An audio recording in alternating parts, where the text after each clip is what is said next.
আপনারা সবাই কম বেশি হয়তো শুনে থাকবেন যে দেশের বাইরে আসলে ফোর্সড জব করতে হয়, খারাপ জব করতে হয়। খারাপ জব বলতে কি অ্যাকচুয়ালি, এটা আজকে আমি বলি। খারাপ জব বলতে মানুষ এখানে বোঝায় আপনি দেশে একটা শ্রেণীর মানুষ, আপনি ব্যাংকার, অথবা আপনি ডাক্তার, অথবা আপনি ইঞ্জিনিয়ার, অথবা আপনি ভালো একজন প্রফেশনাল দেশে। তো আপনি যখন একটা নতুন দেশে আসতেছেন, অবশ্যই আপনার সেই এক্সপিরিয়েন্স গুলো আপনার কাজে লাগবে। কিন্তু এই দেশের কালচারে তো আপনার এক্সপিরিয়েন্সটা সম্পূর্ণই নতুন, তাই না? আপনি এখানে আসার সঙ্গে সঙ্গেই আপনার ওই প্রফেশন সাথে ম্যাচ করে আপনি জব পাবেন না।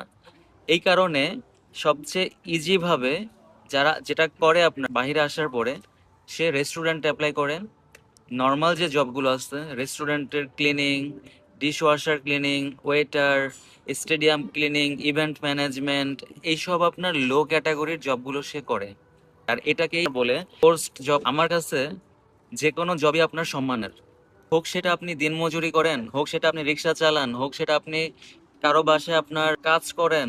অ্যাটলিস্ট আপনি তো চুরি তো করতেছেন না, আপনি তো ঘুষ তো খাইতেছেন না, তো আপনি পরিশ্রম করতেছেন।